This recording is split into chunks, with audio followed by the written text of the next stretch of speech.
చేసినటువంటి మేళ్లను, ఆయన చూపిన కృపలను మనము తలబోసుకుంటూ ఉంటున్నప్పుడు ఏమి ఆగదంట, మన యొక్క గలం ఆయన స్తుతించకుండా ఆగలేదంట. హల్లెలూయా. కొద్దిసేపు దేవుని యొక్క వాక్యమును ధ్యానం చేసుకుందాం. మత్తయి సువార్త 5వ అధ్యాయం. మత్తయి సువార్త 5వ అధ్యాయము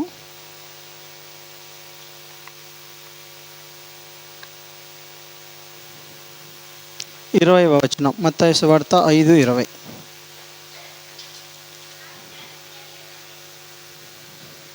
శాస్త్రుల నీతి కంటేను పరిసయ్యుల నీతి కంటేను మీ నీతి అధికము కాని ఎడల మీరు పరలోక రాజ్యములో ప్రవేశింపనేరని మీతో చెప్పుచున్నాను. చిన్న ప్రార్థన చేసుకుందాం.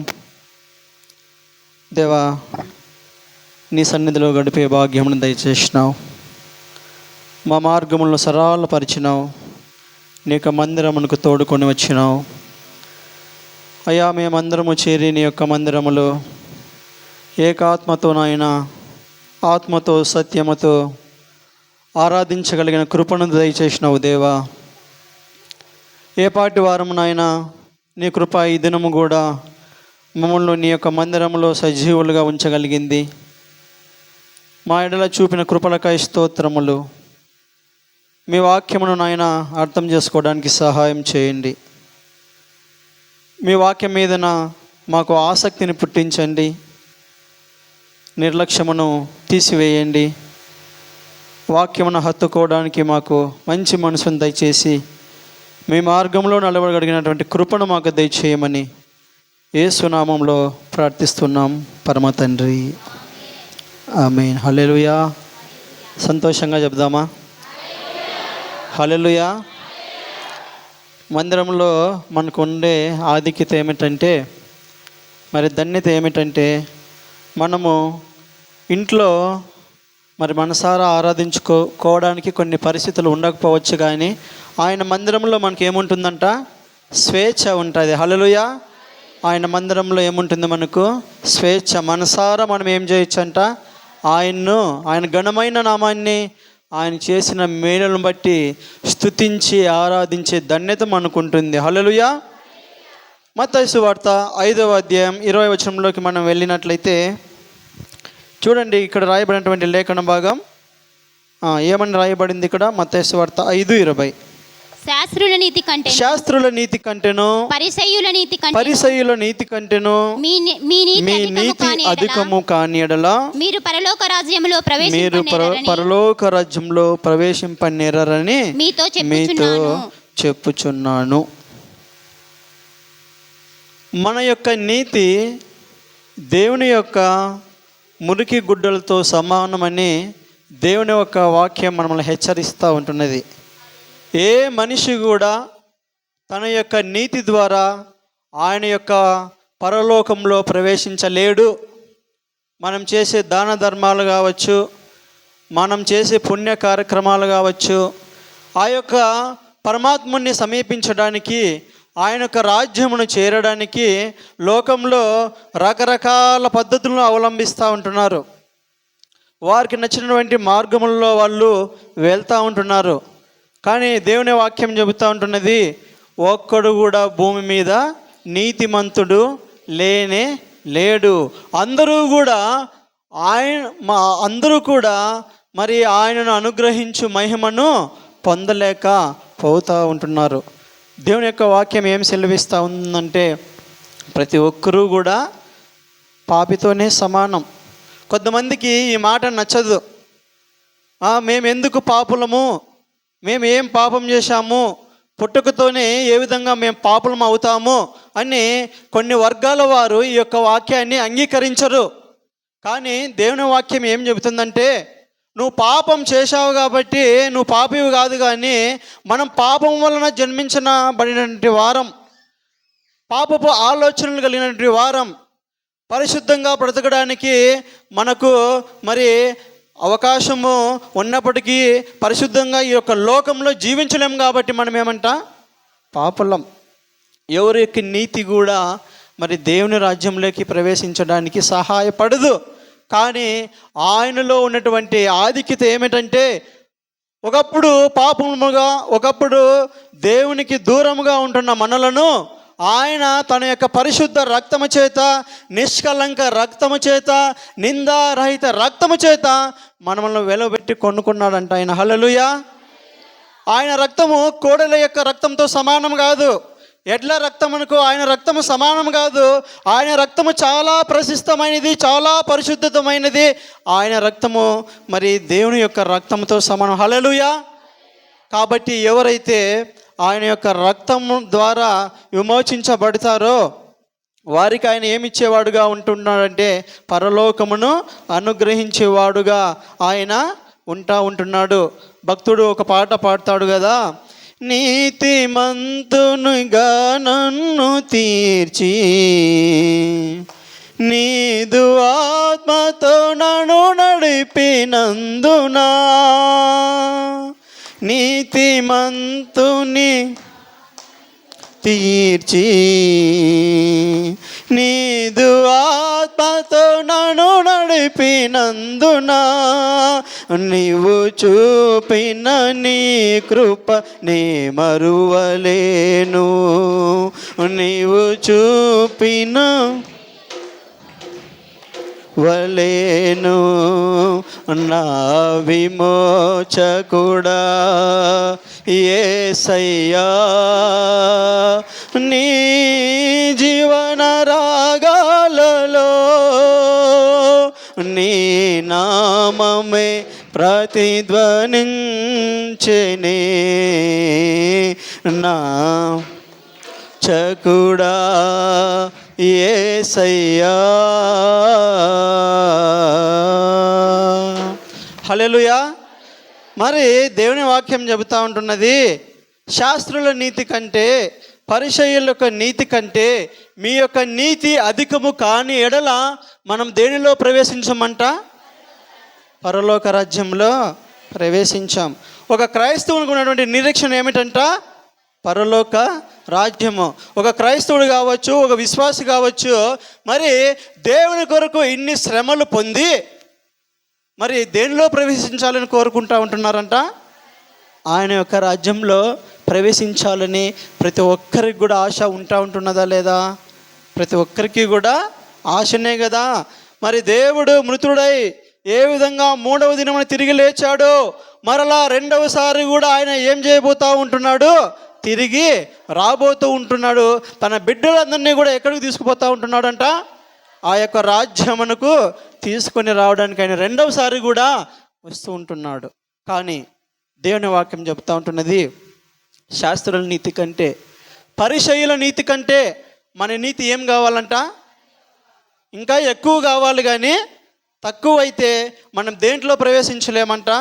పరలోక రాజ్యంలో ప్రవేశించే ఆ యొక్క కృపను మనము కోల్పోయే వారముగా ఉంటున్నాం. బైబిల్ గ్రంథంలో సువార్తల్లో మరి అనేక మారులు వీరి యొక్క పేర్లు వినబడుతూ ఉంటాయి. శాస్త్రులు, పరిసయ్యులు, సద్దూకయ్యులు, వీరంతా యేసుక్రీస్తుకు వ్యతిరేక వర్గం.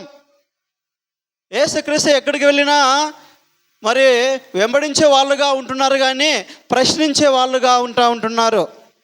అడుగడుగునా కూడా యేసుక్రీస్తు ప్రభువుకు ఆటంకాలు సృష్టించేవారుగా ఉంటున్నారు. ఎందుకంటే మేము చెప్పేదే నిజము, కరెక్ట్ అని వాళ్ళు అనుకుంటూ ఉంటున్నారు, కానీ మరి దేవునికి చాలా దూరముగా వెళ్తూ ఉంటున్నారు. శాస్త్రులు ప్రతి ఒక్క ఆ కాలంలో శాస్త్రులు ఏం చేసేవారంటే ధర్మశాస్త్రాన్ని లిఖించేవాళ్ళు. ధర్మశాస్త్రాన్ని లిఖించాలంటే ఎంత జ్ఞానం ఉండాలి? వాళ్ళు లిఖించే ఆ యొక్క ధర్మశాస్త్రాన్ని ఇతరులకు పంచిపెట్టేవాళ్ళు, దాన్ని అందరూ కూడా చదువుకునేవాళ్ళు. అటువంటి ధన్యత కలిగిన వారు శాస్త్రులు. పరిసయ్యులు యూదా మతంలోనే అత్యధిక వర్గానికి చెందిన వారిగా పిలువబడుతూ ఉంటున్నారు పరిసయ్యులు. సద్దూకయ్యులు ఉంటున్నారు. వీరు పరిశుద్ధాత్మను నమ్మరు, పునరుద్ధాన్ని నమ్మరు, యేసుక్రీస్తు మరలా వస్తాడంటే నమ్మరు, దేవదూతుల గురించి వీళ్ళు నమ్మరు. అటువంటి వర్గానికి చెందిన వారు సద్దూకయ్యులు. శాస్త్రులు ఉంటున్నారు, పరిసయ్యులు ఉంటున్నారు. ఆ రోజు మరి యేసుక్రీస్తు ప్రభువు సువార్త ప్రకటిస్తూ ఉంటే అడుగడుగున వీళ్ళు ప్రశ్నించేవాళ్ళు.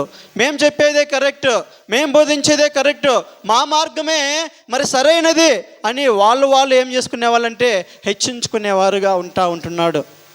అటువంటి శాస్త్రుల నీతి కంటే, పరిసయ్యుల నీతి కంటే మన నీతి అధికం కాకపోతే మనం దేంట్లో ప్రవేశించలేమంట? పరలోక రాజ్యంలో ప్రవేశించలేమని దేవుని వాక్యం సెలవిస్తూ ఉంటున్నది. యేసుక్రీస్తు ప్రభు పుట్టినప్పుడు ఆ కాలంలో ఒక రాజు ఉండేవాడు. ఆ రాజు మరి ఆ యొక్క యెరూషలేముని మరి పరిపాలించేవాడు. ఆ రాజు పేరు ఏం పేరండి అమ్మా? హేరోదు రాజు. యేసుక్రీస్తు పుట్టాడని ఆ యొక్క గొర్రెల కాపుల ద్వారా సమాచారం అందుకున్నటువంటి ఆ యొక్క హేరోదు రాజు శాస్త్రులందరినీ పిలిపిస్తున్నాడు. అయ్యా, గొర్రెల కాపురాలు నా దగ్గరకు వచ్చి యేసుక్రీస్తు ప్రభు పుట్టాడంట, ఆయన యూదులకు రాజంట, మరి నేనేమవుతాను? నేను కదా రాజు. ఆయన ఎక్కడ పుడతాడు, ఎప్పుడు పుడతాడో మీరు ఒకసారి లేఖనాలను పరిశోధించి నాకు చెప్పండి అని ఆజ్ఞాపిస్తాడు. ఎవరిని పిలిచి? శాస్త్రులను. శాస్త్రులకు లేఖనాలు బాగా తెలుసు. లేఖనాలు రాసే వాళ్ళే ఎవరంట? శాస్త్రులు. అంటే అటువంటి ధన్యత కలిగిన వారు శాస్త్రులు.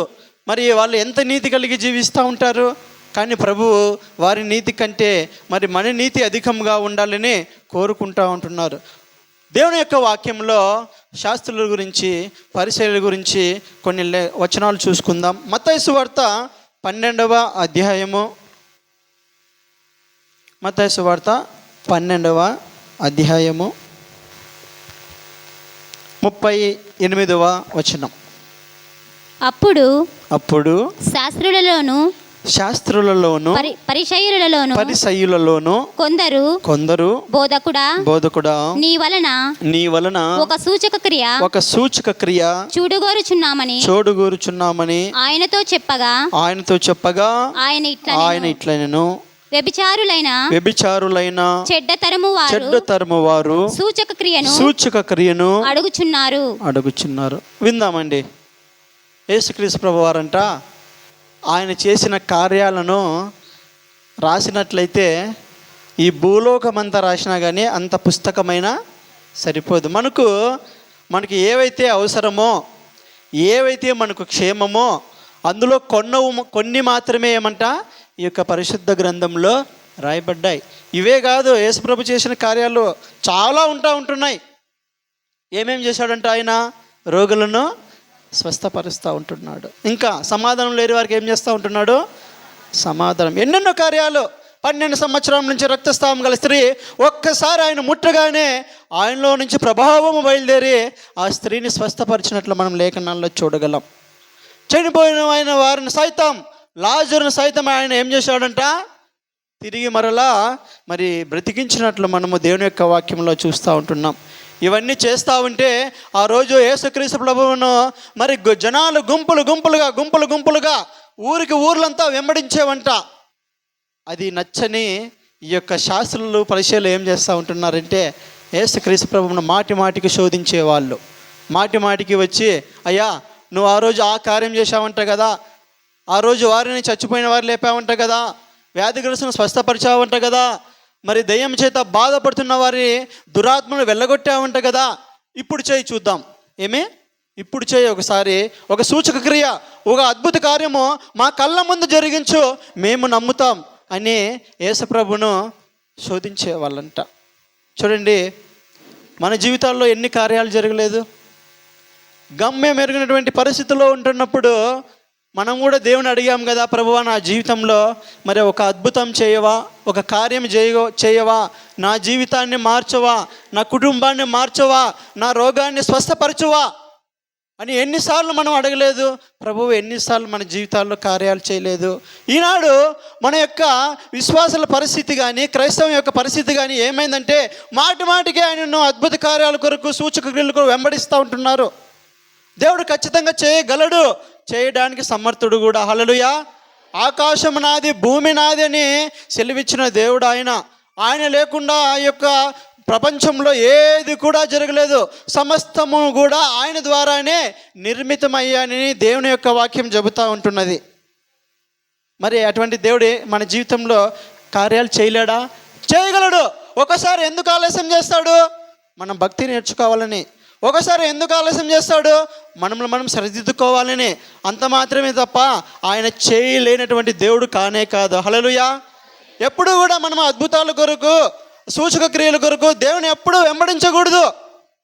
మన జీవితాల్లో కూడా ఆయన ఎన్నో చేశాడు.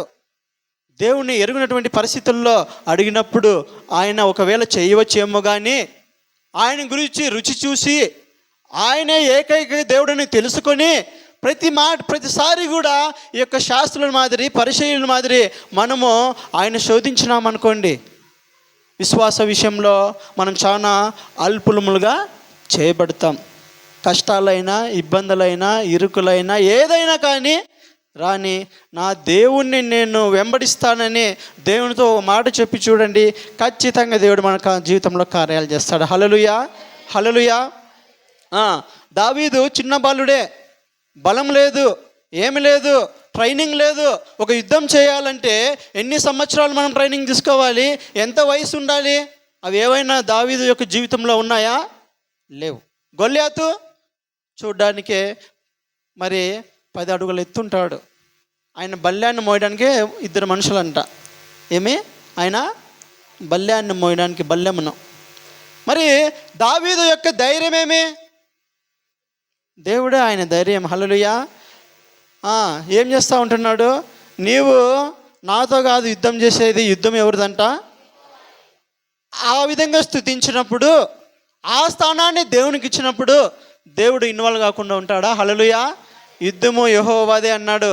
జీవం గల దేవుని యొక్క సైన్యాన్ని తిరస్కరించడానికి సున్నతి లేని ఫిలిష్తీయుడు ఎవడు అని చెప్పినప్పుడు దేవుడు ఏం చేస్తూ ఉంటున్నాడంట? దావీదు పక్షముగా యుద్ధమును జరిగిస్తూ ఉంటున్నాడు. కొద్దిమంది ప్రశ్నిస్తూ ఉంటారు, మీ దేవుడు ఎన్ని కార్యాలైనా చేస్తాడు కదా, ఏమైనా చేస్తాడు కదా, ఇప్పుడు ఇది చేయండి, అప్పుడు అది చేయండి, ఇప్పుడు స్వస్థపరచమనండి అని ప్రశ్నించేవారుగా ఉంటున్నారు. సహోదరుడు సాధు సుందర్ సింగ్ గురించి నేను చాలాసార్లు చెప్పే ఉంటా. ఆయన యొక్క జీవిత చరిత్ర చాలా అద్భుతంగా ఉంటుంది. చదువు వచ్చే వాళ్ళంతా ఒకసారి ఆ పుస్తకాలు చదివితే తీసుకొని చదవడానికి ప్రయత్నం చేయండి. దేవుని నమ్ముకున్నటువంటి ఆ యొక్క పనికి సొంత అన్ననే ఆ యొక్క తన తమ్ముని ఇంటికి పిలిపించి ఎప్పుడు చూపించలేని ప్రేమను చూపించి, అయ్యా నువ్వు దేవుని నమ్ముకున్నావు కానీ ఒకసారి మన ఇంటికి రా అంటాడు. ఆయనకేం తెలియదు పాపం. మా అన్నకు మారు మనసు వచ్చిందేమో, నా మీద ప్రేమ వచ్చిందేమో, ఇంటికి పిలుస్తున్నాడు అని చెప్పి ఎన్నో సంవత్సరాలు ఇంటికి దూరంగా ఉండేవాడు. తన అన్న ఇంటికి వస్తాడు.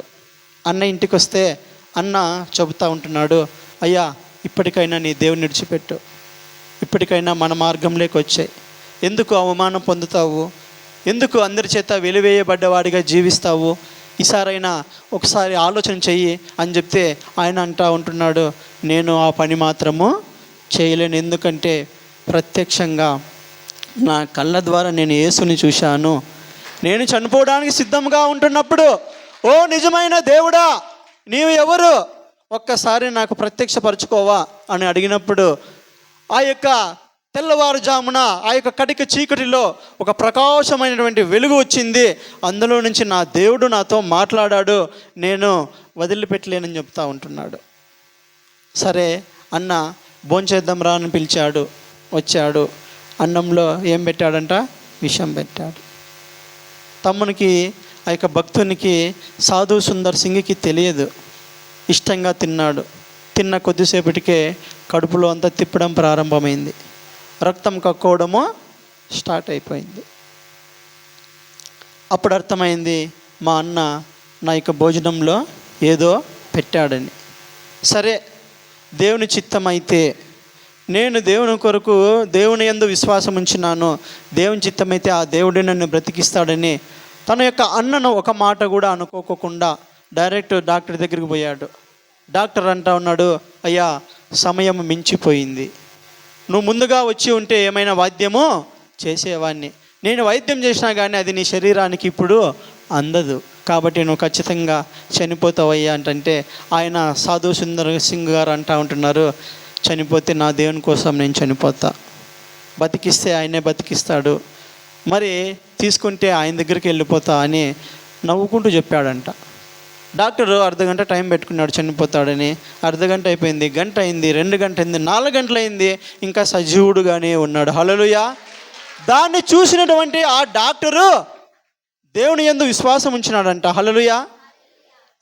దేవుని యొక్క వాక్యంలో రాయబడింది కదా, నా నామంలో మీరు విషం తీసుకున్నాను, అది మీకు ఏమీ చేయదని. ఆ వాక్యం నెరవేరలేదా? చాలామంది భక్తుల యొక్క జీవితంలో నెరవేరింది. కానీ ఆ వాక్యం నెరవేర్చబడాలంటే కొన్ని పరిస్థితులు ఉంటాయి.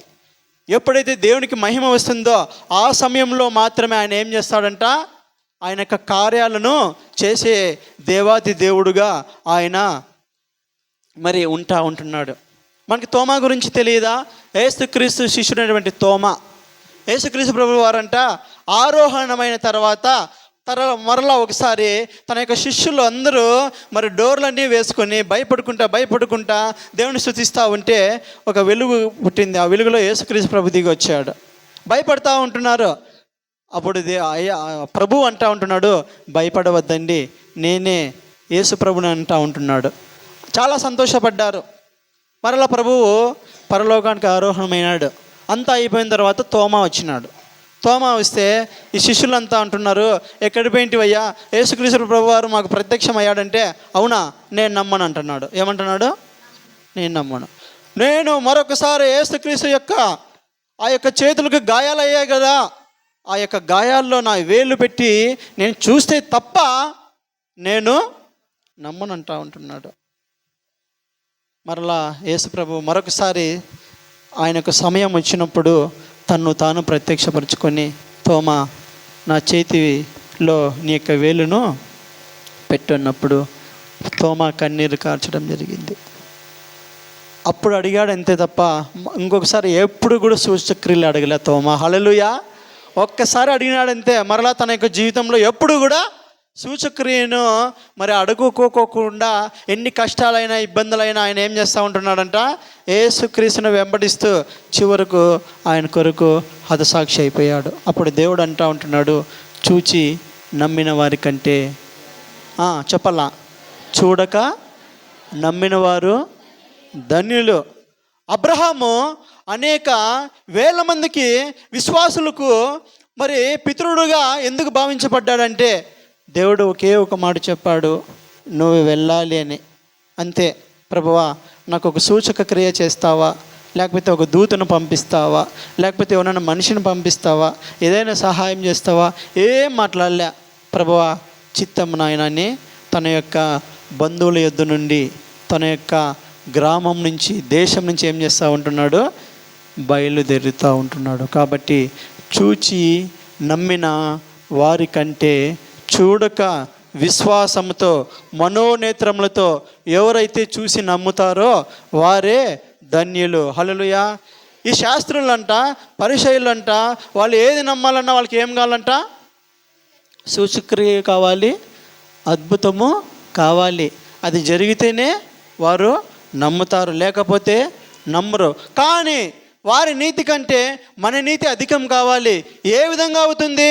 నా దేవుడు సజీవుడు, నా దేవుడు అదృశ్యుడు, నా దేవుడు ఎక్కడ 2 లేక 3 కూడి ఉంటారో వారి మధ్యలో ఆత్మస్వరూపుగా ఉంటాడని సెలవిచ్చిన దేవుడు నిశ్చయముగా మన మధ్యలో ఉన్నాడు. ఆయన ఏదైనా చేయగలడు, ఎంతైనా చేయగలడు అని విశ్వసించడమే మన నీతి.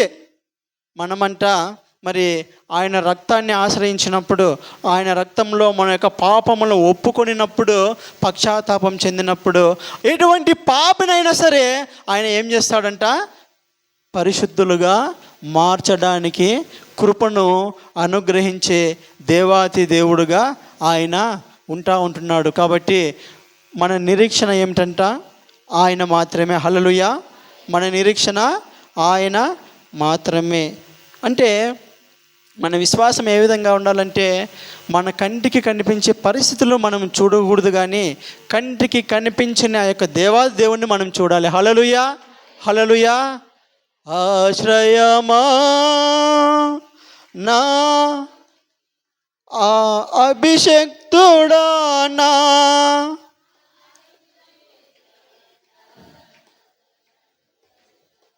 అద్భుత నాయక యేసయ్యా అద్భుత నాయక ఆశ్రయుడా నా అభిషక్తుడా నీ అభిష్టము చేత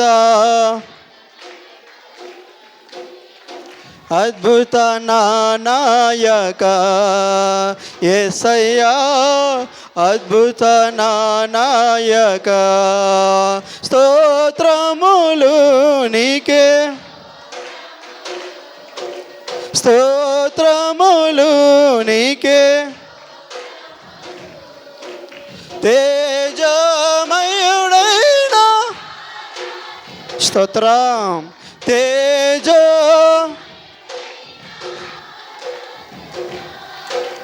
ఆశ్రయుడా నా అభిషక్తుడా నీ అభిష్టము చేత నడుపుచుండిన అద్భుత నాయక యేసయ్యా అద్భుత నాయక. హల్లెలూయా. ఆయన ఆత్మస్వరూపుగా ఉండి ఏం చేస్తాడంట, మనములను నడిపించే దేవతి దేవుడుగా ఉంటున్నాడు. కాబట్టి మన యొక్క భక్తి, మన యొక్క విశ్వాసము మరి ఏ విధంగా ఉండాలంటే, మరి ఆయన మన జీవితంలో చేస్తాడు. మన నిరీక్షణకు ఆధారమగు దేవుడు ఆయన. హల్లెలూయా. ఇది చేస్తేనే నేను నమ్ముతాను, ఇది చేస్తేనే నేను వెంబడిస్తాను, అది మన భక్తి కాదు. కానీ ఆయన ఎట్టి పరిస్థితుల్లోనైనా ఆయన మనల్ని నడిపించగలడు అని చెప్పడమే మన యొక్క భక్తి. కాబట్టి శాస్త్రులు పరిచయులు వాళ్ళు ఎప్పుడు సూచక క్రియలు కావాలని దేవుని శోధిస్తూ ఉంటారు. కానీ మనము నిజమైనటువంటి ఆత్మీయులైతే అటువంటి సూచన క్రియలు కానీ అద్భుతములు కానీ మాటికి జరిగించని దేవుని ఎప్పుడు కూడా మనము ఏం చేయమంట, శోధించే వారిగా మనం ఎప్పుడు కూడా ఉండకూడదు. రెండవది మత్తయి సువార్త 15వ అధ్యాయము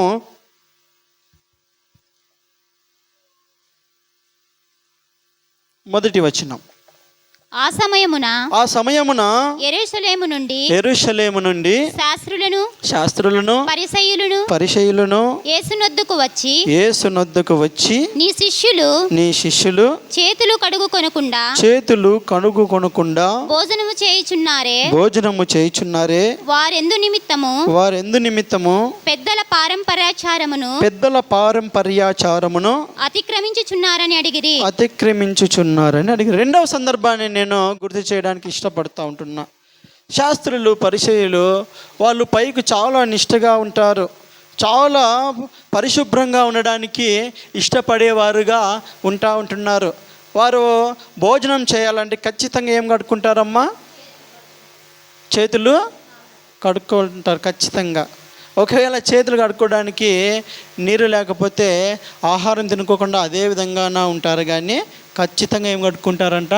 చేతులు. బయటకు వచ్చినారనుకోండి, ఖచ్చితంగా ఏం చేస్తారంట? కాళ్ళు కాదు, స్నానం కూడా చేస్తారు. ఖచ్చితంగా ఏం చేస్తారు? ఒకవేళ వాటర్ లేకపోతే వాళ్ళ పరిస్థితి ఏమి? నీరు అంటే ఓకే, నీరు లేకపోతే ఏం చేయాలి? వాళ్ళ యొక్క ఆచారం ప్రకారము ఖచ్చితంగా చేతులు కాళ్ళు మరి తమ యొక్క దేహాలను ఏం చేస్తూ ఉంటున్నారంట?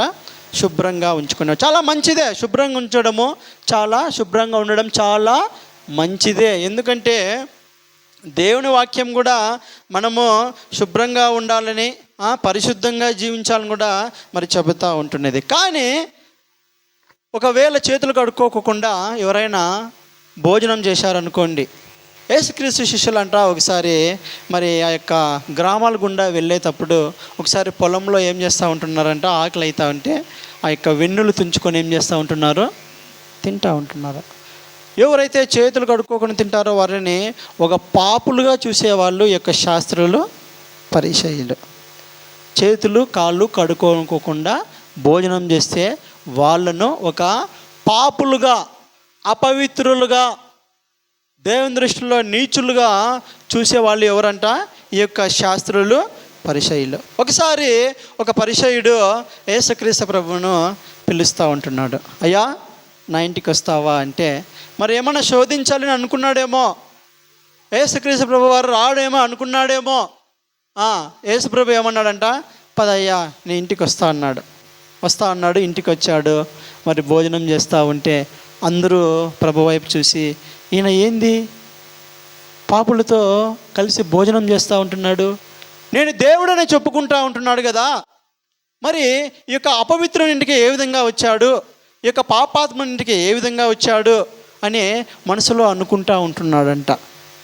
అంటే వీరు పైకి సంబంధమైన బయటికి కనిపించే పవిత్రతకు పరిశుద్ధతకు ఎక్కువ అవకాశం ఇస్తారు, కానీ తమ యొక్క హృదయ పరిశుద్ధతను మరిచిపోయినటువంటి వారుగా ఉంటున్నారు.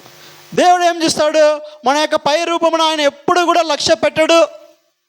అంతరంగ హృదయంలో చూచే దేవుడు ఆయన. హల్లెలూయా. నీకు మంచి బట్టలు ఉన్నా లేకపోయినా నీ హృదయము నా హృదయం ఏ విధంగా ఉందో చూస్తాడు ఆయన. హల్లెలూయా. అంతేగాని నువ్వు కాస్ట్లీ బట్టలు కట్టుకోలేదులే, నువ్వు పేదదానివి, నువ్వు పేదవాడివి అని ఎప్పుడు కూడా ఆయన చూడు. ఎందుకంటే ఆయన దేవుడు కాబట్టి. హల్లెలూయా. ఆయన జీవించినటువంటి కాలంలో ప్రతి ఒక్కరితో కూడా ఆయన ఏం చేశాడంట, కలిసి భోజనము చేశాడు. అంత దేవాది దేవుడు అయినప్పటికీ కూడా వీరు శాస్త్రులు పరిసయ్యులు ఆచారాలకు ఎక్కువ విలువ ఇస్తూ ఉంటున్నారు, కానీ మరి దేవుని వెంబడించడంలో విఫలం చెందుతూ ఉంటున్నారు. దేవుని వెంబడించడంలో వెనుకతనంలో బడి ఉంటున్నారు. మనకు ఆచారాలు గొప్పవా, దేవుడు గొప్పవాడా? దేవుడు గొప్పవాడు. కానీ మనం ఎన్నో ఆచారాలను ఏం చేస్తూ ఉంటాం, పాటిస్తూ ఉంటున్నాం. మనకు తెలుసో తెలియకో చాలా పాటిస్తూ ఉంటున్నాం. కానీ పూర్వ పారంపర్యాచారాలను దేవుడు మరి ఏం చెప్తా ఉంటున్నాడంటే వెంబడించమని చెప్పడం లేదు. వాటిని అన్నిటిని కూడా మనం ఏం చేయాలంట, వదిలిపెట్టాలి. హల్లెలూయా. యేసుక్రీస్తు ప్రభువునందుకు వచ్చినప్పుడు మనకి ఏ శిక్ష కూడా లేదు. హల్లెలూయా. నేను పెళ్లి చేసుకుని మా ఊరికి వెళితే మా వారికి తెలియదు కాబట్టి ఎర్రనీళ్ళు తీసుకొని వచ్చినారు. ఎందుకు? దిష్టి. ఎవరు దిష్టి పడుతుందంట? మనుషుల దిష్టి. అది మన ఆచారం కదా. అప్పుడు మా బ్రదర్ అన్నాడు, అయ్యా ఇవన్నీ మనకు అవసరం లేదు, యేసుక్రీస్తు ఉన్న వారికి ఏ శిక్షా విధి కూడా లేదు, మనం ప్రార్థన చేస్తే ఆ ప్రార్థనే ఆ వాక్యమే సమస్తమును పవిత్రపరుస్తుంది, పరిశుద్ధపరుస్తుంది అని చెప్పినప్పుడు మా వాళ్ళు ఏం చేశారంట, ఆ నీళ్ళు పక్కన పడేశారు. హల్లెలూయా. మాకు ఏ దిష్టి తగలలేదే, మాకు ఏ దోషము రాలేదే.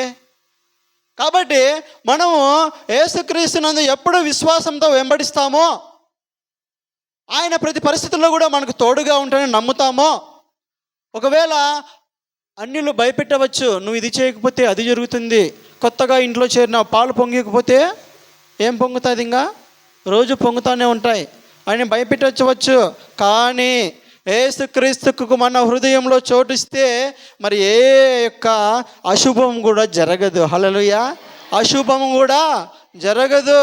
మనము ఇంటిలో చేరినప్పుడు, కొత్త ఇంటిలోకి ప్రవేశించినప్పుడు ఆ యొక్క ఇంటిని ఏది పవిత్రపరుస్తుందంట, దేవుని యొక్క వాక్యం.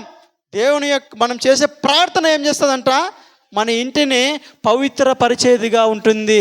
ఏ యొక్క క్షుద్ర శక్తి కూడా లోపలికి ప్రవేశించదు. హల్లెలూయా. ఎప్పుడు చోటు ఇచ్చినప్పుడు అది తెలియక మనం ఏం చేస్తామంటే ఏమన్నా అశుభం జరుగుతుందేమో, లేకపోతే ఈ దినం చేయకపోతే ఏం జరుగుతుందేమో. నిన్న మనం విన్నాం కదా, ప్రకాష్ అయ్య గారు చాలా చక్కగా చెప్పారు కదా వాక్యము. ఎవరైనా చనిపోతే ఆ దినం చేయకపోతే ఏమవుతుందేమో, లేకపోతే సమాధి పెద్దగా కట్టకపోతే ఏమవుతుందేమో. ఇవన్నీ రకరకాల మనము మరి మన అన్య కుటుంబం నుంచి మనం రక్షించబడ్డాము కాబట్టి రకరకాల ఆచారాలతో మనం పెరిగిన వారముగా ఉంటున్నాం. కానీ ఎప్పుడైతే మనం దేవుని దగ్గరకు వస్తామో ప్రతి ఒక్క ఆచారం కూడా ఏమైపోవాలంట, వెళ్ళిపోవాలి. దేవుని నామ మాత్రమే గణపరచబడాలి. హల్లెలూయా. చూడండి, శరీర కార్యములు స్పష్టములమైనవి ఏమేమి ఉంటున్నాయి, ఇవన్నీ కూడా హృదయంలో నుంచే బయటకు వస్తూ ఉంటున్నాయి. జారత్వం కావచ్చు, వ్యభిచారం కావచ్చు, ఇంకా కాముకత్వం కావచ్చు, ద్వేషం, అసూయ, పగ, అల్లరితో కూడిన ఆటపాటలు, ఇవన్నీ కూడా శరీర కార్యములని దేవుని యొక్క వాక్యం సెలవిస్తూ ఉంటున్నది. ఇవన్నీ మనము మనసులో పెట్టుకుని మన యొక్క హృదయం నిండా వీటిని నింపుకొని మనము ఎన్ని చేసినా దేవుడు మన జీవితంలో ఏం చేయలేడు, కార్యములు చేయలేడు. ఎందుకంటే ఆయన ఏం చూస్తాడంట, పై స్వరూపాన్ని చూడైనా మనం ఏ విధంగా మాట్లాడుతూ ఉంటున్నాము, ఏ విధంగా మరి ఇతరులను పొగుడుతూ ఉంటున్నాము, అవన్నీ చూడైనా మన హృదయం ఏ విధంగా ఉందని చూస్తాడు ఆయన. హల్లెలూయా. మన హృదయం సరిగ్గా ఉంటే ఒకవేళ కట్టుకోవడానికి మంచి బట్టలు లేకపోయినా కానీ దేవుడు మనం స్వీకరిస్తాడు. హల్లెలూయా. కట్టుకోవడానికి పండగ వచ్చింది అనుకుందాం, అందరూ కొత్త బట్టలు వేసుకుంటారు. బట్టలు వేసుకోవడానికి మనకు స్తోమత లేదనుకోండి, అప్పుడు మనం ఏం చేయాలా, కొట్లాడి భర్తతో కొనిచ్చుకోవాలి కదా. దేవుడు అది మెచ్చుతాడా? ఏం చూస్తాడు దేవుడు? లేకపోయినా పర్లేదు, ఉన్నప్పుడు మనము కొనుక్కుందాము, మనం దేవుని మందిరానికి వెళ్ళి దేవుని ఆరాధిద్దాము అని చెప్పినప్పుడు దేవుడు అత్యధికముగా మరి ఆనందించే దేవాదేవుడుగా ఆయన ఉంటున్నాడు. హల్లెలూయా, హల్లెలూయా. కాబట్టి శరీరంలో ఈ యొక్క హృదయంలో వ్యభిచార మనస్సు, అపవిత్ర తలంపులు, అసూయ, కోపం, అక్కడి మాటలు ఇక్కడకు, ఇక్కడి మాటలు అక్కడకు చేరవేసే మనస్తత్వం, ఇవన్నీ నింపుకుంటే మన భక్తి శాస్త్రులు పరిశీలు యొక్క నీతి కన్నా అధికము కానే కాదు. వారి నీతి కంటే అధికమైనప్పుడే మనం ఎక్కడికి ప్రవేశిస్తామంట, పరలోక రాజ్యంలోకి ప్రవేశించే వారముగా ఉంటున్నాం. మరి యేసుక్రీస్తు యొక్క రక్తము మనములను ఏం చేసేదిగా ఉంటున్నదంట, పవిత్ర పరిచేదిగా ఉంటున్నది. నీ రూపము నేను కోల్పోయినా నీ రక్తముతో కడిగితివి, నీ రూపము నేను పాడుదాం.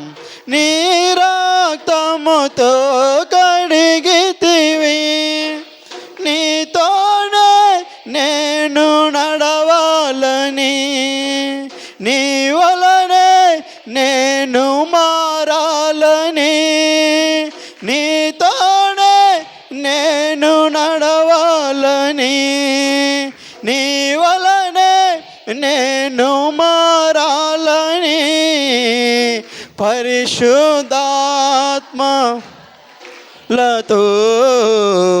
అలంకరించుచున్నావు, నీ రాకడకై నిరంతరం నీతోనే జీవించాలని ఆశ నన్నిలా చున్నది, నిరంతరం నీతోనే జీవించాలని ఆశ నన్నిలా బ్రతికించుచున్నది. హల్లెలూయా. మత్తయి సువార్త 15వ అధ్యాయము 19వ వచనంలో మనం చూసినట్లయితే చూడండి. మత్తయి సువార్త 15వ అధ్యాయము 19వ వచనం.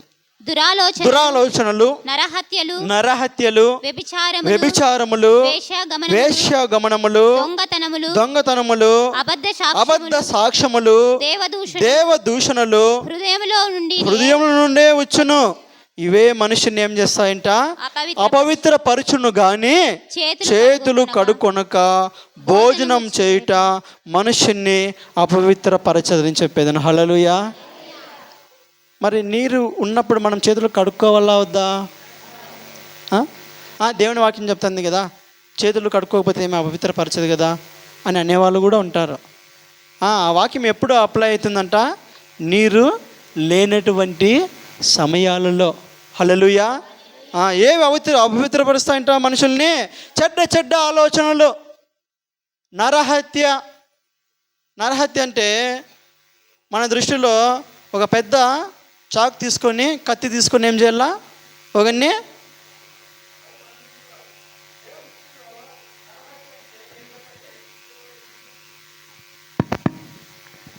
కోపం చేత నింపబడమే నరహత్యతో సమానం. హల్లెలూయా. మన దృష్టిలో వ్యభిచారం చేస్తేనే వ్యభిచారం, కానీ దేవుని యొక్క దృష్టిలో మోహపు చూపుతో ఒక స్త్రీని చూసినప్పుడు ఏమంట, అది వ్యభిచారంతో చేసిన దానితో సమానమని దేవుని వాక్యం చేస్తుంది. అది మన నీతి. యేసుక్రీస్తు ప్రభువు నేర్పించినటువంటి భక్తి అది. యేసుప్రభు మనకు చెబుతున్నటువంటి వాక్యము ఆ విధంగా ఉంటున్నది. కాబట్టి శాస్త్రులు, పరిసయ్యులు వాళ్ళు ఎంతసేపు ఉన్నా ఈ యొక్క ఆచారాలకు సామాన్లు నీట్గా ఉండాలా, పైనంతా నీట్గా గడుగుతారు, లోపలంతా చాలా దరిద్రంగా ఉంటుంది. వాళ్ళు అనుకుంటారు పైకి బాగా కనిపిస్తే చాలు, లోపల ఏమి ఉన్నా లేకపోయినా దేవుడు చూడని వాళ్ళు అనుకుంటారు. యేసుప్రభు చెప్తాడు, నేను పై రూపాన్ని చూడగానే అంతరంగ స్వరూపాన్ని చూస్తాను. హల్లెలూయా. ఆయన మన యొక్క హృదయంలో లక్ష్యం చేసే దేవుడు ఆయన. కాబట్టి శాస్త్రులు, పరిసయ్యులు వాళ్ళ దృష్టిలో పవిత్రత వేరు, మన యొక్క యేసుక్రీస్తు ప్రభు యొక్క దృష్టిలో పవిత్రత వేరు. మన ప్రభువు హృదయాన్ని చూచుతున్నటువంటి దేవాతి దేవుడుగా ఆయన ఉంటున్నాడు. మూడవదిగా మత్తయి సువార్త 23వ అధ్యాయము 2వ వచనం. మత్తయి సువార్త 23వ అధ్యాయము 2వ వచనం. అమ్మ కొంచెం టైం ఎండింగ్గా తిప్పుతా ఉన్నారు. 23:2 శాస్త్రులను పరిసయ్యులను మోషే పీఠమందు కూర్చుండువారు గనుక వారు మీతో చెప్పు వాటినన్నిటిని అనుసరించి గైకొనుడి. అయినను వారి క్రియల చొప్పున చేయకుడి. వారు చెప్పుదురే గాని చేయరు. ఇది శాస్త్రులు, పరిసయ్యులు యొక్క భక్తి ఏ విధంగా ఉంటున్నదంటే వారు ఎప్పుడూ కూడా అగ్రస్థానములు కోరుకునేవారుగా ఉంటున్నారు. ఏ స్థానాలమ్మా? అగ్రస్థానాలు. సమాజ మందిరాల్లో, సొంత వీధుల్లో వారు దేనిని కోరుకుంటూ ఉంటున్నారంట? అగ్రస్థానాన్ని కోరుకునేవారుగా ఉంటున్నారు. మోషే పీఠమందు కూర్చోవాలనే వారు ఎప్పుడు కూడా తహతహలాడుతూ ఉంటారు. మరి సమాజంలో మరి వెళ్తున్నప్పుడు వాళ్ళు ఏం చెప్పారంట? వందనాలు చెప్పరు. కానీ వాళ్ళు ఏం కోరుకుంటారంట? అందరూ కూడా వారికి ఏం చెప్పాలని కోరుకుంటారంట? వందనాలు. వీరు మాత్రము వందనాలు చెప్పరు. కానీ ఇతరుల చేత వారు గౌరవించబడాలని, ఘనపరచబడాలని, అగ్రపీఠంలో కూర్చోవాలనేటువంటి మనస్తత్వం కలిగినటువంటి వారు శాస్త్రులు, పరిసయ్యులు. చూడండి, మరి దేవుని యొక్క యేసుప్రభు యొక్క వ్యక్తిత్వాన్ని మనము కొంచెము ఆలోచించడం చేసినట్లయితే, దేవునితో సమానముగా ఉండుట విడిచిపెట్టకూడదని భాగ్యమని ఎంచక ఆయన ఏం చేశాడంట? మనుషుని యొక్క పోలికగా పుట్టి మనుషుని యొక్క ఆకారమును ధరించుకుని. అమ్మా బ్యాగులో ఏముందో అందరూ అక్కడ చూస్తున్నారు, ఇక్కడ చూడాల. దేవాది దేవుడే మనల్ని రక్షించడానికి ఆయన స్థాయి ఎంతో గొప్పది, ఆయన మహిమ ఎంతో గొప్పది. ఆయన్ను మనము కల్లారా మరి స్ట్రైట్గా కూడా చూడలేం. అటువంటి అత్యధిక ప్రకాశవంతము కలిగినటువంటి దేవుడు ఆయన. కానీ మనల్ని ప్రేమించి వాటిని అన్నిటిని కూడా వదిలిపెట్టాడంట. నాకు ఈ మహిమ వద్దు, ఈ సింహాసనం వద్దు, దేవుని యొక్క మరి ఆయనతో కూర్చుండుట మహాభాగ్యమని ఎంచుకొనక కేవలం మనల్ని ప్రేమించి తన స్థాయినంతా తగ్గించుకొని ఒక మనిషిని ఆకారంలో మరి యొక్క భూమి మీద జన్మించినట్లు మనం చూస్తూ ఉంటున్నాం.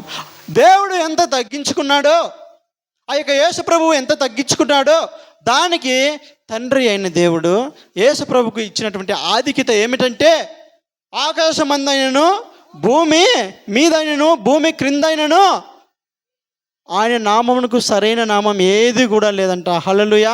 ప్రతి మోకాలు కూడా ఆయన యొక్క నామంలో వంగడానికి సహాయం చేశాడు. ప్రతి నాలుక ఆయన స్తుతించే భాగ్యమును ఎవరికి దయచేశాడంట? యేసుక్రీస్తు ప్రభువుకు తండ్రి అనే దేవుడు మరి దయచేసినట్లు మనం చూస్తూ ఉంటున్నాం.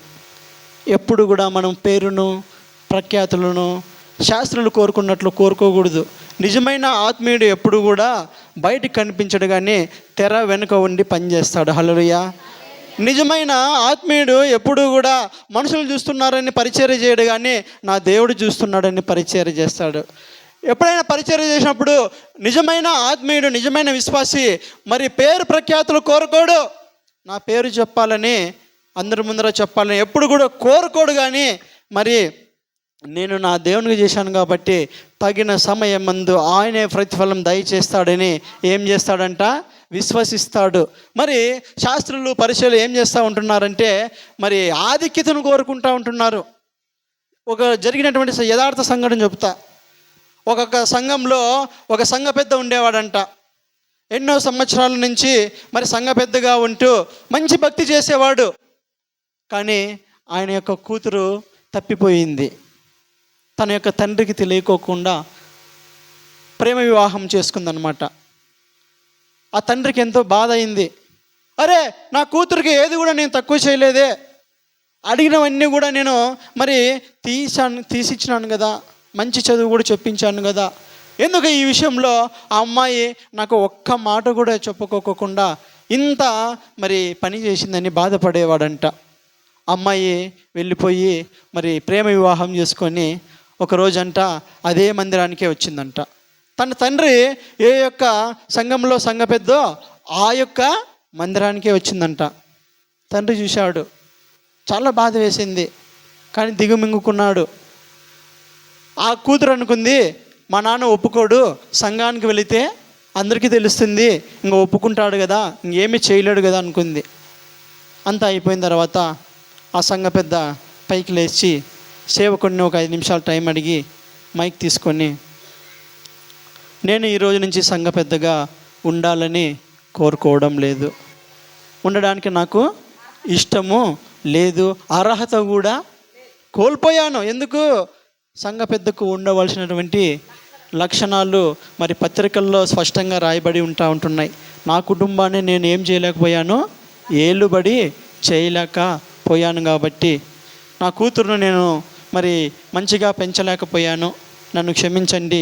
ఈ రోజు నుంచి నేను సంఘ పెద్దగా ఉండడానికి నేను పడడం లేదు, నాకు ఆ యొక్క పదవి నాకు వద్దు, దయచేసి నన్ను క్షమించండి, ఈ రోజు నుంచి నన్ను తొలగించండి అని ఆయన మరి ఏడ్చుకుంటూ చెబుతూ ఉంటే, చెప్పిన తర్వాత కూర్చున్నాడంట. కూర్చున్న తర్వాత తన యొక్క కుమార్తె వివాహం చేసుకుంది కదా, ఆ యొక్క వ్యక్తి అక్కడే ఉన్నాడు. ఆ వ్యక్తి అనుకున్నాడు, నేను మందిరానికి వెళ్తే మా మామగారు నన్ను ఏదో ఒకటి చేస్తారు, ఏదో పెద్ద గొడవ జరుగుతుంది అని అనుకున్నాడు అనమాట.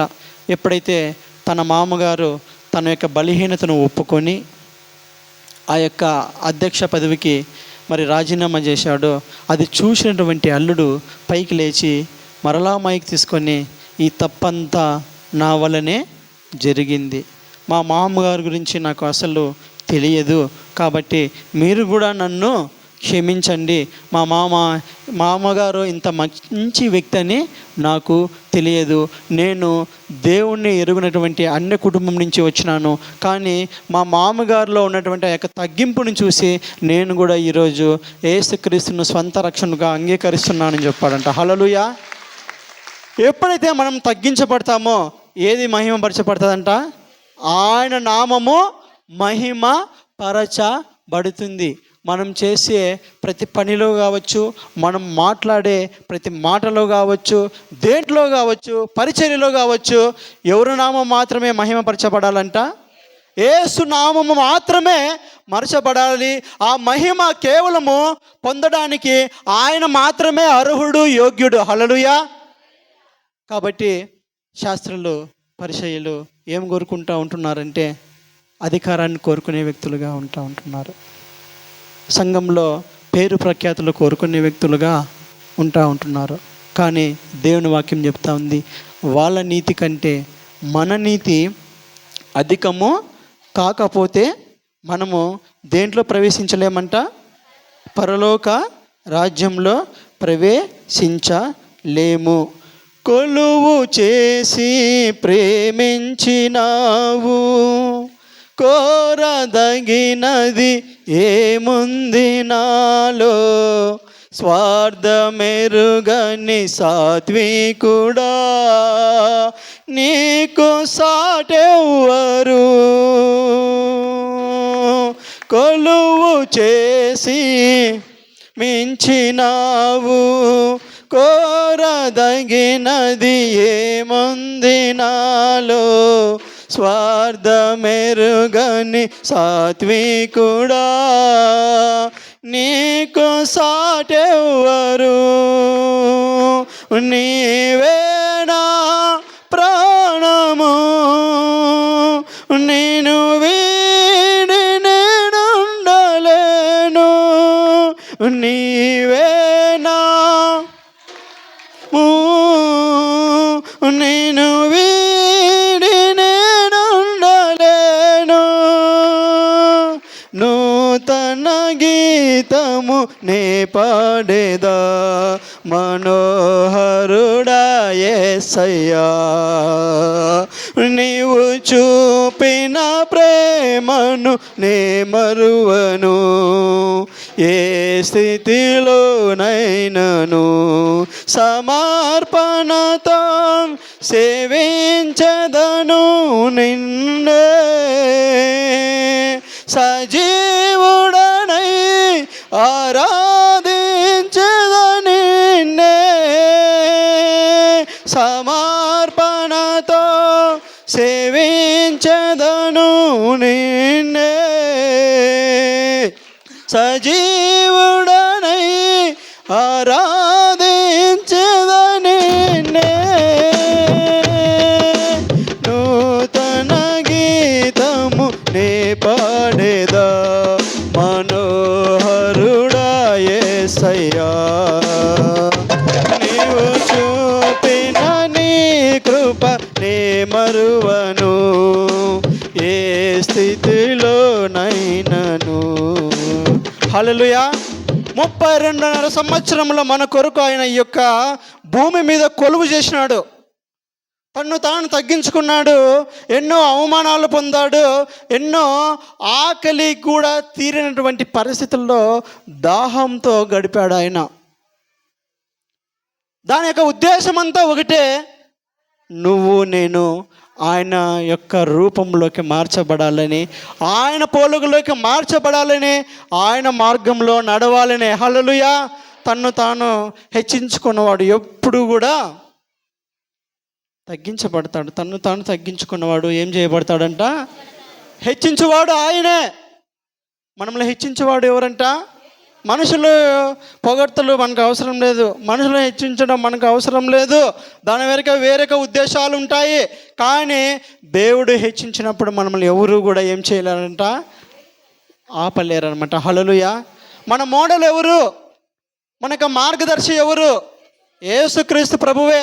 ఒక్కొక్కసారి తగ్గించుకోవడం చాలా కష్టంగా ఉంటుంది, ఒక్కొక్కసారి లోబడడం చాలా కష్టంగా ఉంటుంది. అప్పుడు మనకు ఎవరు గుర్తుకు రావాలంట? యేసుక్రీస్తు ప్రభువా. ఆ యొక్క సింహాసనాన్ని వదిలిపెట్టి నిన్ను నువ్వు తగ్గించుకున్నావు. ఈ విషయంలో నేను కూడా ఎందుకో హెచ్చించుకుంటా ఉంటున్నా, తగ్గించుకోవడానికి నాకు సహాయం చేయవా, నాకు కృపను దయచేయవా అని అడిగినప్పుడు దేవుడు అట్టి మనసును మనకు కూడా ఏం చేస్తూ ఉంటున్నాడంట? ఇచ్చేవాడుగా ఉంటున్నాడు. శాస్త్రులు, పరిసయ్యులు మరి సమాజ మందిరాలలో మరి ఏం కోరుకుంటూ ఉంటున్నారు? అగ్రపీఠాలను కోరుకుంటా ఉంటున్నారు. వారి నీతి కంటే మన నీతి ఏం కావాలంట? మనం కోరుకుంటే శాస్త్రుల, పరిసయ్యుల భక్తి మన భక్తి కూడా సమానం అయిపోతుంది. ఎప్పుడు కోరుకోమో అప్పుడు దేవుడు మనం చూసి ఆయన ఇష్టపడేవాడుగా, మరి ఆనందించే దేవాది దేవుడుగా ఆయన ఉంటున్నాడు. చివరిది చెప్పి నేను ముగిస్తాను. మత్తయి సువార్త 23వ అధ్యాయము 23వ వచనం. అయ్యో వేషధారులైన శాస్త్రులారా, పరిచయులారా, మీరు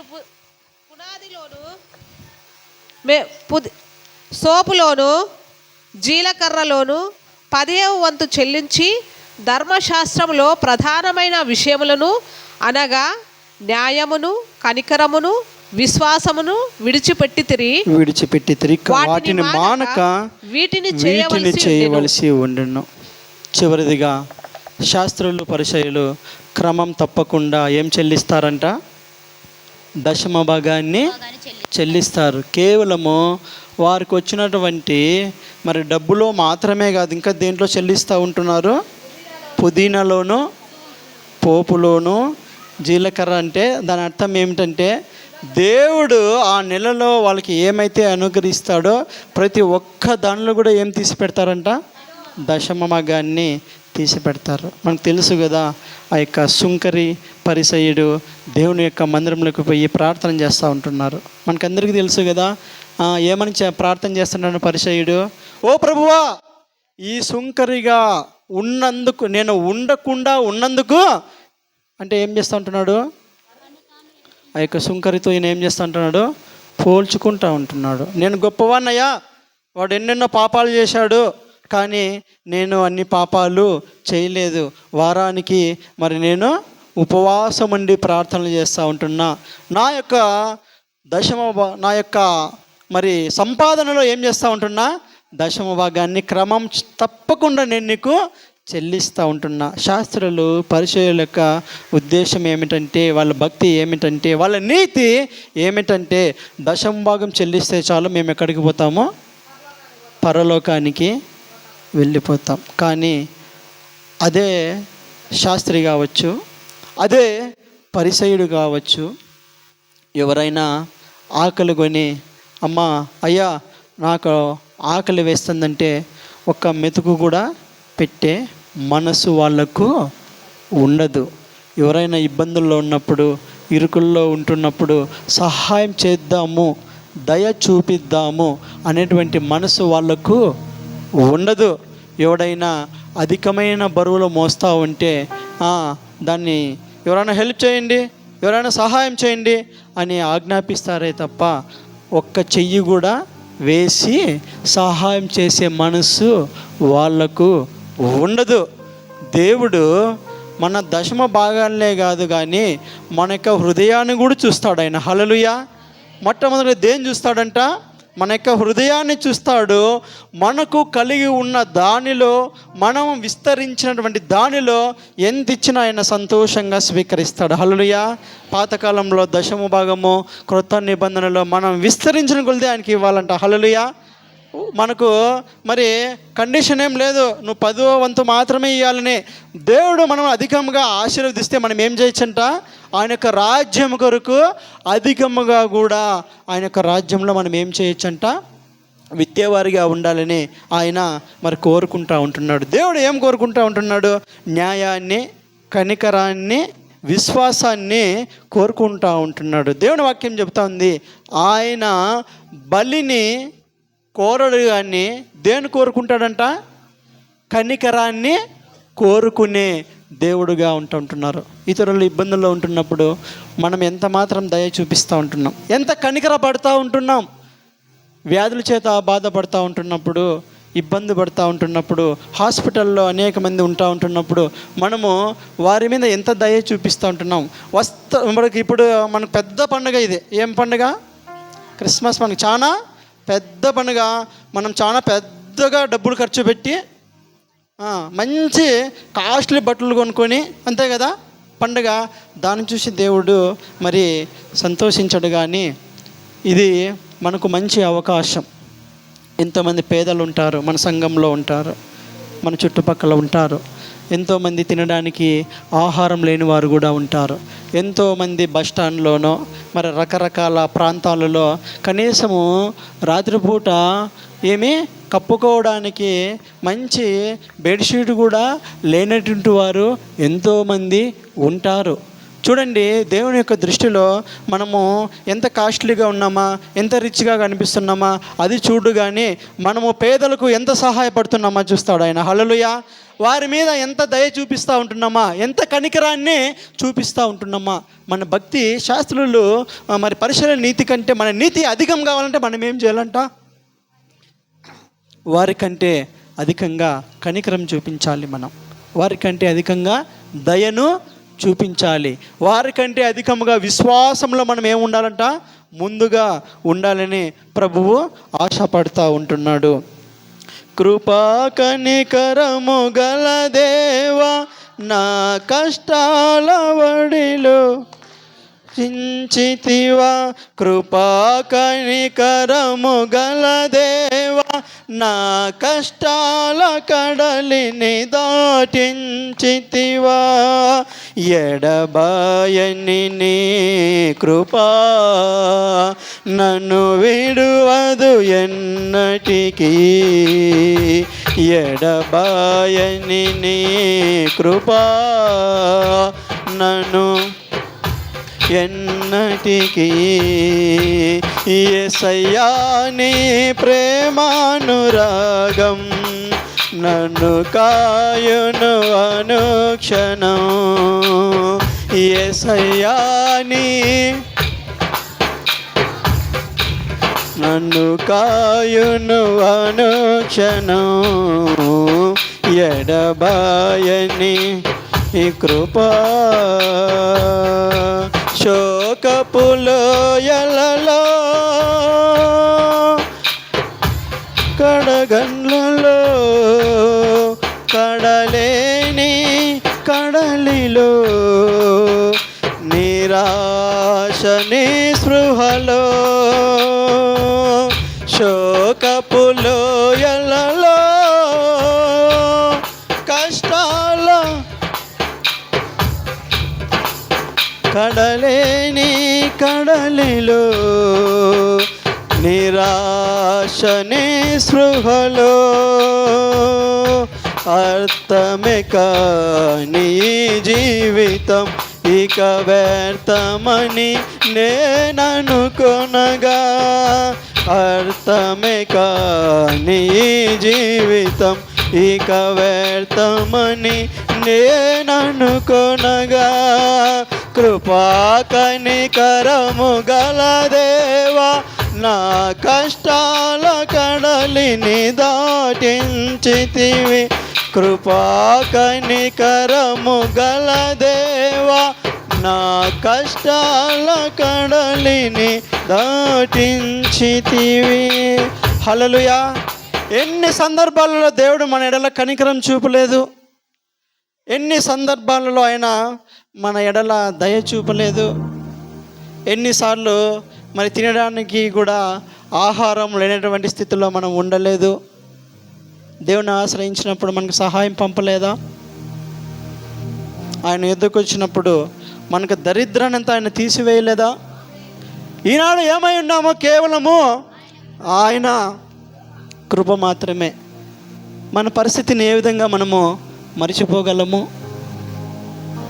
ఈరోజు దేవుడు మనల్ని మంచి స్థితిలో ఉన్నప్పుడు మనం ఏం చేయాలంట? మన చేతనైనంత సహాయము బీదలకు, పేదలకు, విధవరాలకు మనం ఏం చేసేవారిగా ఉండాలంట? సహాయం చేసేవారిగా ఉండాలి. హల్లెలూయా. కాబట్టి దేవుని దృష్టిలో దశమ భాగముల కన్నా మనం దయ చూపించే గుణం, కనికరించే స్వభావం, ఆయనలో విశ్వాసంలో నడిచేటువంటి ఆ యొక్క భక్తి ఆయన ఏం చేసేవాడుగా ఉంటున్నాడంట? కోరుకునే దేవాతి దేవుడుగా ఉంటున్నాడు. చివరిదిగా మార్కు సువార్త 2వ అధ్యాయము, మార్కు సువార్త 2వ అధ్యాయము 16వ వచనం. పరిసయ్యులలోనున్న శాస్త్రులు ఆయన సుంకరులతోనూ పాపులతోనూ భుజించుట చూచి ఆయన సుంకరులతోనూ పాపులతోనూ కలిసి భోజనము చేయుచున్నాడేమని ఆయన శిష్యులను అడుగగా. చూడండి, యేసుక్రీస్తు ప్రభువారు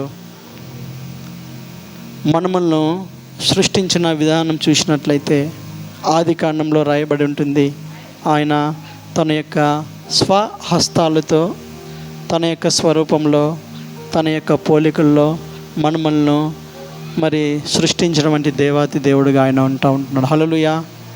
ఆయన దృష్టిలో ధనవంతులు లేరు, దరిద్రులు లేరు. ఆయనకి ఎటువంటి భేదము లేదు. ఆయన దృష్టిలో మగవారని, ఆడవారని ఎటువంటి భేదము కూడా లేదు. ఆయన దృష్టిలో తెల్లవారు, నల్లవారు అని ఎటువంటి భేదం కూడా లేదు. అందరినీ సమానంగా ప్రేమిస్తున్నాడు కాబట్టి ఆయనను మరి అనేక మంది వెంబడిస్తూ ఉంటున్నారు. హల్లెలూయా, హల్లెలూయా.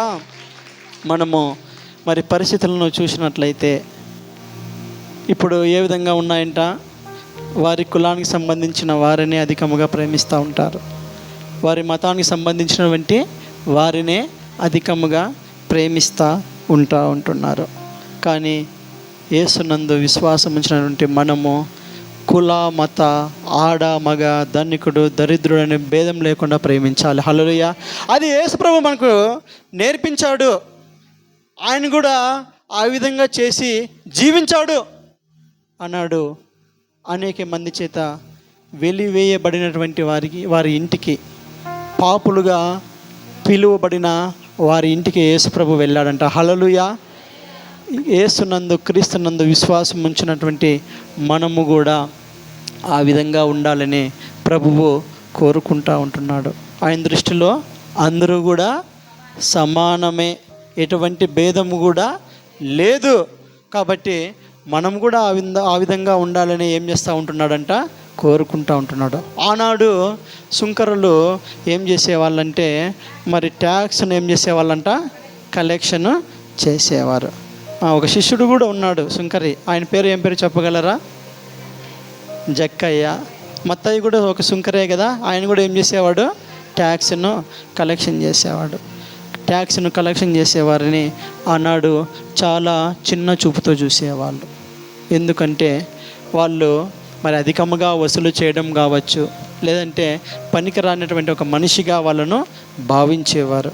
కానీ మరి యేసుక్రీస్తు ప్రభువారు ఆ మత్తయిని శిష్యునిగా చేసుకోలేదా? ఆ జక్కయ్య ఇంటికి వెళ్ళలేదా? ఆ గ్రామంలో అందరూ కూడా అపవిత్రుడు, మోసగాడు, మంచివాడు కాదు, అబద్ధికుడు అని పిలుస్తున్నటువంటి జక్కయ్య ఏమని పిలిచాడా? మా ఇంటికి రండి అని పిలవలే. కానీ యేసు ప్రభువు ఆ యొక్క వ్యక్తి యొక్క జీవితాన్ని మార్చడానికి ఎక్కడికి వెళ్తూ ఉంటున్నాడంట, ఆ యొక్క జక్కయ్య ఇంటికి వెళ్తూ ఉంటున్నాడు.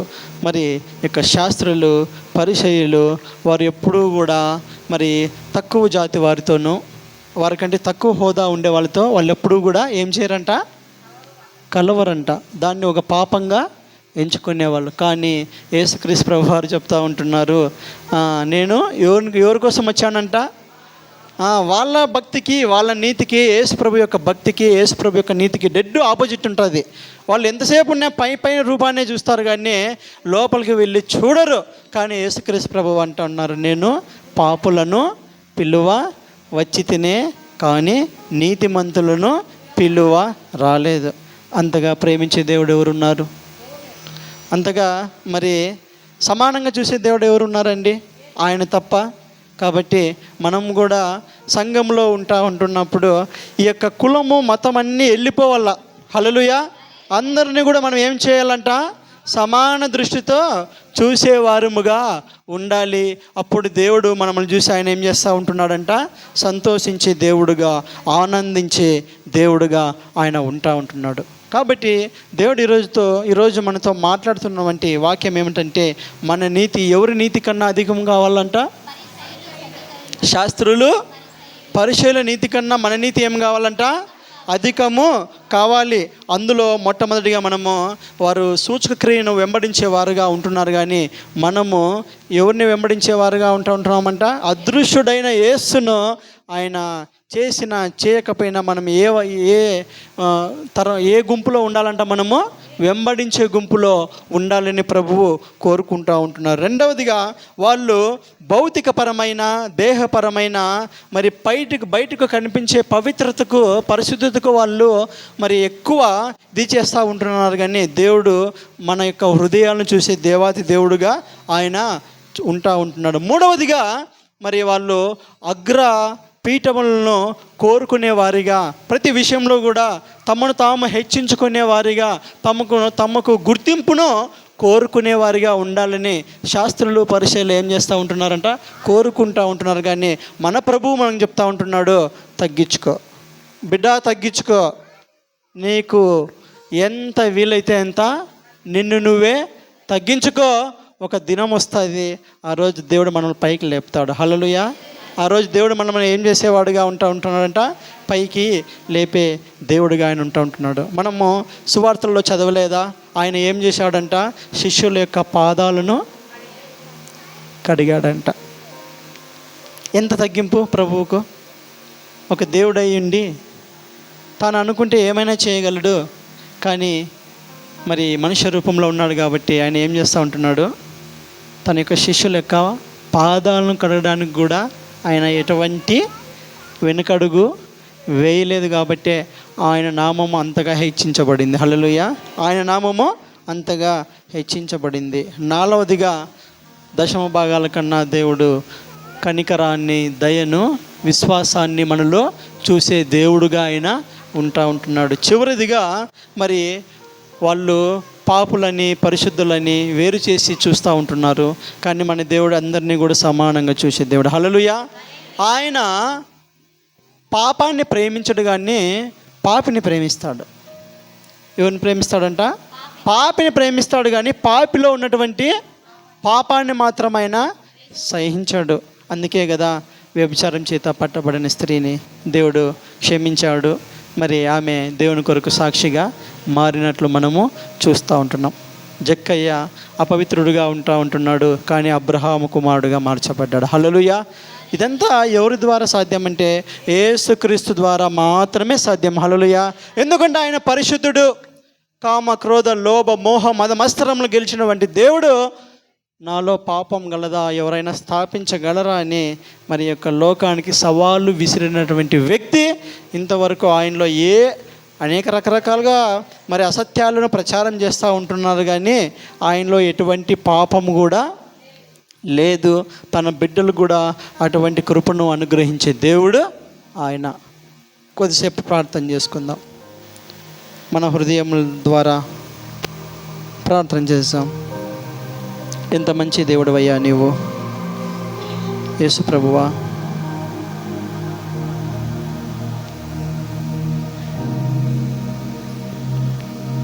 మాకు నీతి లేదు నాయన, కానీ నీ నీతినిచ్చినావు.